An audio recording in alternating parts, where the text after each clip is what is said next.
Welcome to the Land Your Bet Sports Betting Show. Rocking here on a Monday night pretty late, looking at Tuesday's 7-game slate in the NBA. Have to do things a little bit differently, once again, without my full graphics package. Didn't realize how much I rely on that computer. But hopefully you were tuned in for the first ever live stream on the show here on Monday afternoon. Kind of the mother, I guess mother is the, necessity is the mother of invention, because I had no choice but to just go live with the graphics that I could make here on the screen here with my trusty streaming tool to get you guys the information that I like to get you when we're going over each game. I think we had a pretty good time going over the picks that we made here on Monday, and we had some pretty good success as well, hitting there at about a 5-3 rate, making a little bit less than a unit on the night. So feeling pretty good about that. Don't have everything I want to show you, but I do want to start getting into some of the stuff I have here. So the first game that I am going to look at with you guys is this mini at Los Angeles Clippers game here, where we've got a couple guys on the injury report that's pretty important to note for Minnesota and for the Clippers. You can kind of see there on the bottom as the screen's rolling by what the injuries are for this game, and it's going to be with questionable tags here for Kawhi Leonard, questionable tags for Paul George. James Harden probably is going to play in this one. And then on the other side, Ant is questionable. Probably expect him to play. Rudy is also questionable after missing a game. I would expect him to play as well, which is why I would imagine that he missed that game against the Lakers to make sure he could play in this one against the Clippers. So we're going to assume that he's playing as well. But we do need both those guys to play if we expect Minnesota to hang around. They are 7.5-point dogs in this one with a pretty low total after they went 89-88 in that last one. But the thing is no Cat, no problem, really, because without him against the Clippers, it hasn't really mattered, because when he's playing against the Clippers in the last 4, he's only at a 17.5 points per game. Those splits are really bad: 47% from the field, 28% from three, and then the 109.6 individual offensive rating. Not too good, obviously, for a guy who's considered himself, at least, the best shooting big man of all time. The thing is they've actually won all 4 games in even while he's been playing like that, in terms of Cat's issues that he's had out there. 4 straight meetings before this 89-88 game that they just lost this season. They had beaten the Clippers 4 times in a row, and for good reason, right? Like, you see that the Clippers had no rim pressure. They really didn't get to the rim at all in this last game, with very few points in the paint, very few attempts even around the rim. Harden was 0 for 10 from the field, and the rebounding advantage was huge. If Gobert is out, obviously Zubac is going to be a lot more likely to get a bunch more boards. Naz Reid has done his thing, but Zubac is a better rebounder than him, not a better rebounder than Rudy Gobert. So we do need him to play for that to hold, for us to at least assume that Minnesota is able to keep this one within 7.5 points. And really, the main reason here that I look at for why Minnesota is such a tough matchup for these Clips, they have a very low free throw attempt rate that they allow. So they're not putting guys on the line, which we know that the Clippers are going to want to continue to try to do. And they have a high unassisted field goal rate, meaning that the Timberwolves are scoring a lot of their buckets without needing assists. The Clippers are really, really good at switching. That's the type of D that they want to play. That's why they have a plethora of wings, including 2 of, at one point, the best defensive wings in the league in Kawhi and PG. Both of whom, as I said, are questionable. We also know Russ isn't playing in this one. But on the other side of the ball, the Timberwolves defense is second best against ISO. The Thunder actually have a better defense in terms of points per possession that they allow when they're playing on defense against an isolation play. And that's what we know the Clippers are going to do. They want, especially Kawhi, they want to get Kawhi, their best player, out on the wing. And then James Harden's the same concept. He's run a bit of pick and roll, especially as of late. He's run a lot more pick and roll with Zubac. But for the most part, we know that they want to run that ISO. And with 5 dudes, it's starting for this team. Now, Cat was in there, so Naz Reid not quite the same when he gets to the start in place of Cat. But for the most part, like, we know that 4 of the 5 dudes, let's say, in the starting lineup for this Timberwolves team are in the top 10 rather in the league in terms of individual defensive rating. So they've got the guns to really hang with them. And I just think at 7.5, I'm willing to take it right now. I put a half a unit on that. This is the early video. Remember, we got another one coming tomorrow when I do that live stream with you guys and give you my final plays, including more player props, since we're able to get a few more of those out. I wasn't able to record them as clearly for you today. I'm going to do that tomorrow so you can make sure that you get exactly what you're looking for. Had some people asking me what were the actual bets, so I need to get that on screen. Was scrambling today without the computer working. Glad we got something up for you. Tomorrow we're going to be more clear about that, but tonight, know that the bet is plus 7.5 for Minnesota, and we might see that move even further away from Minnesota if Rudy is declared out. Obviously, kind of need him to play. So we'll see how that one tunes out, but at least half a unit on 7.5. Second game that I'm looking at here, and this is my favorite bet of the night for sure. And we got Houston at San Antonio. Get back to you in 1 second about what that bet is. We've got the Spurs now at plus 3.5. They actually opened at what were they, -1 favorites to open the game. I'm sorry, it was +1. They were still dogs when the lines opened here for the Spurs, but this has clearly moved in the favor of Houston. I'm not quite on that as much, but here's some of the stuff I'm looking at here with this pace between these two teams, because I think this is where we look for an over. Houston last 5, 26 in terms of the strength of schedule. So take that into consideration when you look at the 12th best offensive rating in the league at that time. But consider that the 7th fastest pace is something that they've been doing a lot on the road as well. That's huge here. 5th, because they are playing on the road. 5th in defensive rating. But look at the teams that they played. Like I said, the 26th best, the 5th worst, really, strength of schedule, because they haven't played good teams as of late. That's a big part of why I think their defensive rating has been so good. And also the fact that they played at home a bunch. 3 of their last 5 games have been at home. That's a huge part of this. 8th possession in terms of possessions in transition. So that just shows you the pace they're playing is really high. They want to get out into transition. Not something you might have expected, but they've got a lot more minutes coming from guys like Cam Whitmore, who is out in this game, but they also have Amin Thompson. And really what we're saying here is that the second unit has been one to really push the pace. And now we're going to see a bit more of the guys in the second unit. Jock Landale is going to probably be in there a lot more as a big man because of the fact that Şengün is out. Also going to be missing Tari Eason, who's really good for them as a really big wing and good rebounder for someone who plays around the small forward position. They're going to need that, because if Jabari Smith isn't going to be a rebounding dog in this one, they're going to be in trouble. And he relies on athleticism rather than actual strength and boxing out to get those boards. He's going to need some help, basically boxing dudes out from a guy like Jock Landale. The Spurs are not good in terms of limiting transition. Bottom half of the league. They're bottom half of the league in most stuff, especially on defense. So it's not that bad for them. But I do think that the Rockets are going to have some success in transition. The other thing about Houston is when they play with Şengün on the floor, who's out. Really sad and don't want to see it. But Şengün is out now for a while because he just busted up his whole bottom of his leg. Had to get carted off in that game the other night where they came back and beat the Blazers. But golly, that was nasty to see a tweet that said Şengün carted off the floor like he's a linebacker who just got a stinger or something. So that was not fun to watch. But he did leave the game and is going to be out for a while. He's the dude that when he's on the floor, this team plays incredibly slow. He's their best half-court player on offense. So they're happy to like play offensive ball where they make sure that he gets a touch, right? So if your center is your best player and playmaker, and you need him to run all the way from one baseline to the other, really from one baseline to the three-point line on offense, then you got to wait a minute. You can't just get out in transition if your best offense is when he has the ball in his hands. That's not the case anymore. So they can get it and go. Guys like Jalen Green, the dude on the starting lineup who makes this game go faster than anybody, is going to probably have more leeway to push it now from Ime Udoka, now that they don't have their best playmaker in terms of Şengün being out. You look at their last 10 games, 6 games that they played on the road, 103.2 pace, 4 games at home, 100.3 pace. So we know they're playing much faster on the road than they do at home. And they get this Spurs team who is on the second leg of a back-to-back. And a couple things that we got to look at here with them being on the back-to-back. Real quick, though, last 5 for them. 9th hardest strength of schedule, which makes all of this super impressive for them. They have had most of their games with Wemby, though, in these last 5. And that's a huge part of this, right? Like 3rd in offensive rating, 19th in defensive rating. So you still see some pace that's available for them. The 9th fastest pace that they're playing at, by the way, I didn't write that here for you, but they are playing at one of the fastest paces, have been all season, continue to do that at home as well. They have the 6th best effective field goal percentage in their last 5. Not something you think you would say for the Spurs at any given point in time for this season, but that was the case. 13th in free throw attempt rate, and that's something you always look at with Houston. In the last 5 games, Houston is 5th worst in terms of limiting free throw attempt. On the season, they're the same at bottom 5 in terms of limiting free throw attempts to their team, to the opposition, because the fact that they have guys like Dylan Brooks who are super down to foul you all the time. Fred VanVleet is a short guard who often has to foul in order to keep guys in front of him or from shooting directly over him. And then even Şengün has been sort of slow-footed on defense, a little better than he was last year, I'll say, because last year he was atrocious on defense.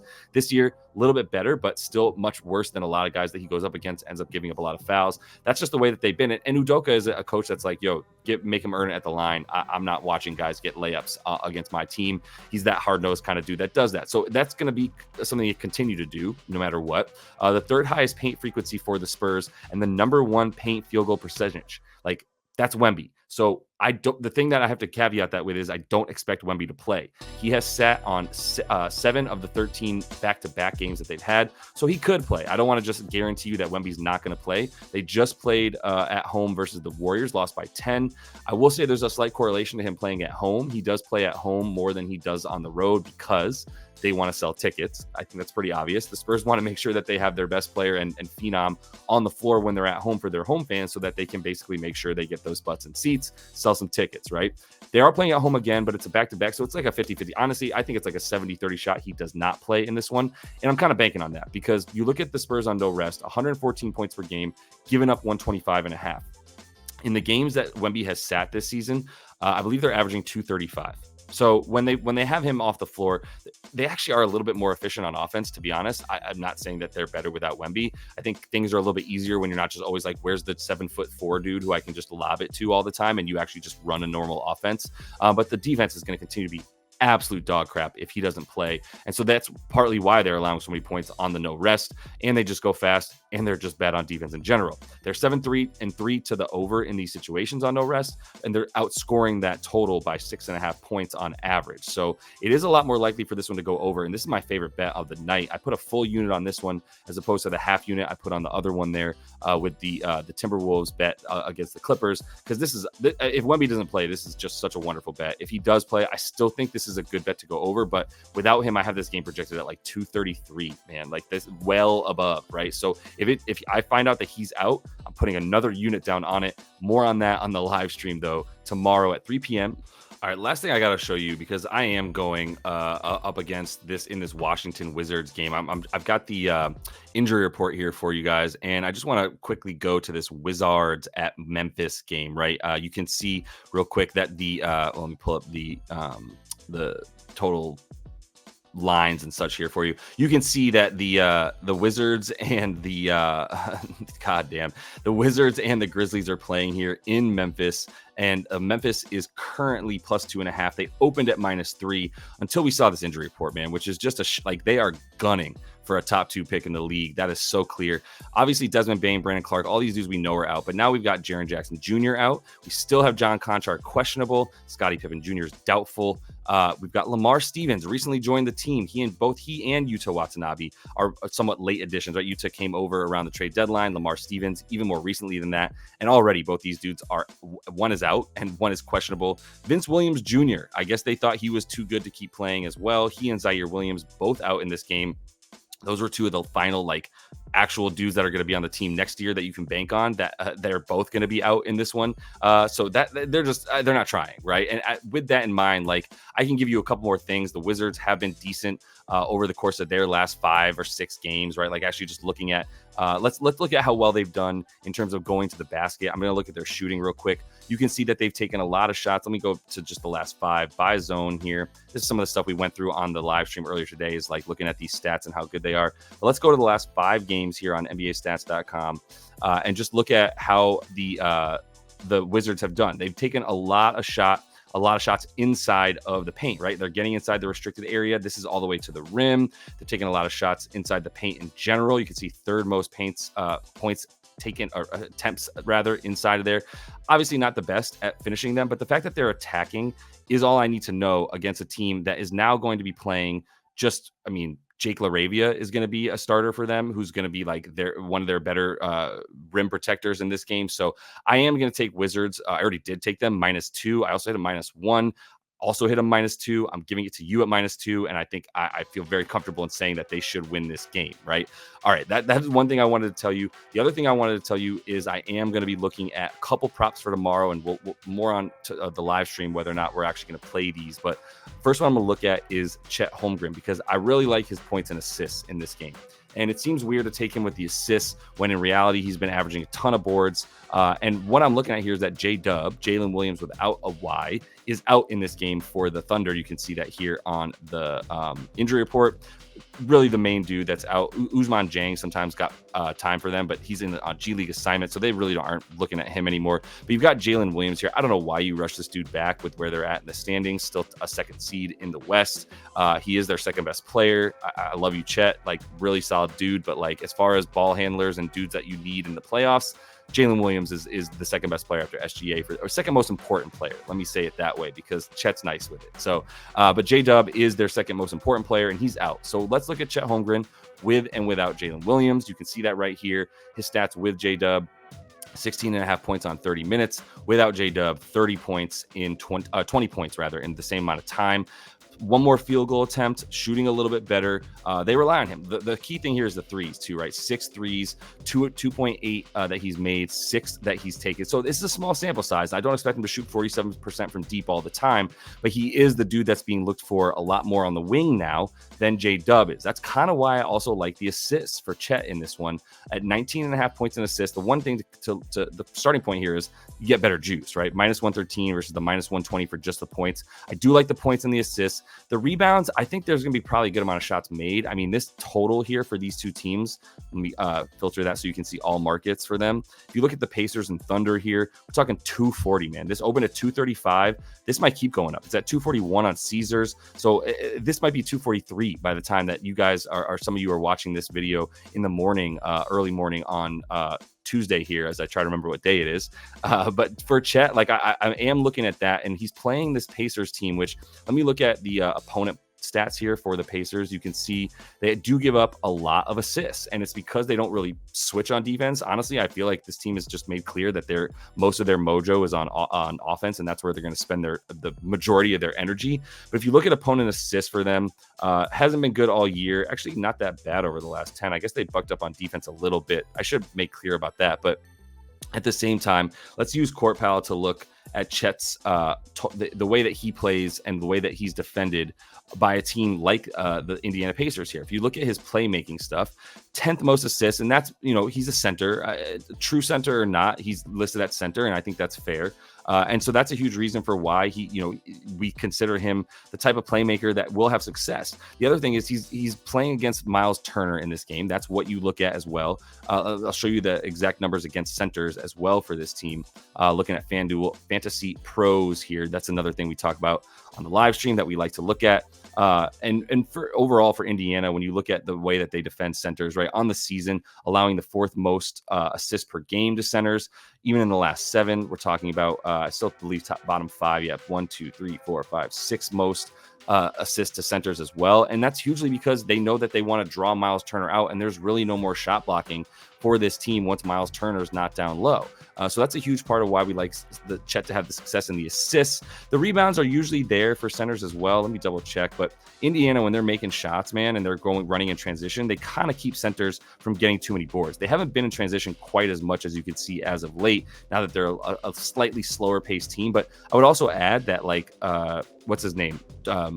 Ty Halliburton has been pretty out of it, right? He's been like slowly coming back. You look at the season for Indy, they're still a top 10 team in terms of limiting rebounds to centers because of the fact that they do want to get out in transition so often. And they haven't been as much because of Halliburton's injury. He's the dude that pushes them. Like, he's got the biggest starkest difference between his on-off numbers and the pace of this team when he's not playing. So when he is playing, way fast. When he's not playing, much slower. So I do think Holmgren's rebounds aren't going to be quite as available. We can look at his rebounding prop here, and you can see rebounds for him for Indy against centers, players of his sort of rebounding profile. Not that good. I should look real quick at the points as well. That's what I wanted to show you as well. As far as scoring goes, not quite as good for him, but over here in terms of where he's taking his shots from, right? Like where he's actually shooting from, 8th best in terms of Indy gives up the 8th most points per game to someone of his shot profile here on Courtside Pal. So that's another reason I'm looking at the points and assists for Chet. I think there's gonna be a number of times where he's out on the 3-point line, and then we get Miles Turner that has to sort of chase him and run at him, and then he can come off the line with his handles and find dudes for that assist. I do expect him to be able to get at least a couple in there, but the 20 points per game should get us over the points and assist prop alone, right? So we'll take him for looking at him. I haven't hit it yet for the 19.5. And the other one I wanted to show you is Dame, because I do think Dame is ripe for some assists in this game versus Sack, right? We look at his assist numbers, 6.5. It's already been juiced up a bit to the over here. So juiced down to the over. So minus 115 is the best number. Minus 113 you can still get on Caesars for him to get over 6.5 assists. Look at all that green of how he's done it lately. You see the head-to-head stuff. He did it earlier this year against the Sac Kings when these two teams faced off in Milwaukee. Got the 8 at Sac last time he played for Portland last year. Also got this total over 6.5. So I do like that for him. We go back to Courtside Pal and look at Dame stuff here. And I do think Dame should be good to go for more assists as well. Let's look at his assists and the playmaking profile against the Sac Kings here. You can see they give up the 5th most assists to someone with his playmaking abilities. In general, to point guards, they've been giving up assists all season. On the season, 1, 2, 3, 4th most to point guards, even in their last 7. They're still pretty bad against point guards, and you got to look at who they played, obviously, but still in the bottom 10 when giving up assists to the PGs on the other team. So I do like Dame to have that. One other thing I wanted to show you, if you look at Dame and his potential assists, once again, something we talk about on the live stream earlier today, when you look at how his tracking for his passing, potential assists on the season for Dame, let's filter this to the Milwaukee Bucks, for those of you who are Wayne's World fans. Milwaukee is Algonquin for the good people, as Alice Cooper told us. Potential assists for Dame on the season, 11.4. That's fine, not bad. 7 assists on 11.4. It's basically what he's at right on the season. What I've talked to you about is I don't like that number because it's like closer to 60% of his potential assists are turning into assists. That's a really high number. I'd rather it be 55% max. When it's at 50%, I think that's about normal. But let's look at him since the All-Star break, which is 9 games since the break. Bit of a change, right? And we also have Doc as the coach in there, and Doc has made Dame feel way more comfortable. We know that. We've talked about it. 14.5 potential assists. Back up to a true point guard, the dude with the ball in his hands that you trust. Passes received is the highest on the team. Passes made is the highest on the team. He's really stepped into that role of like being the true point guard and not just acquiescing to Giannis, who sometimes wants the ball out far from the basket so he can get a running start. Now we've got Dame playing true point guard, 14.5 potential assists, 7.5 actual assists. I think that's another good number that you can even boost up to probably 8 or 9 assists in this game for Dame is what I put him at.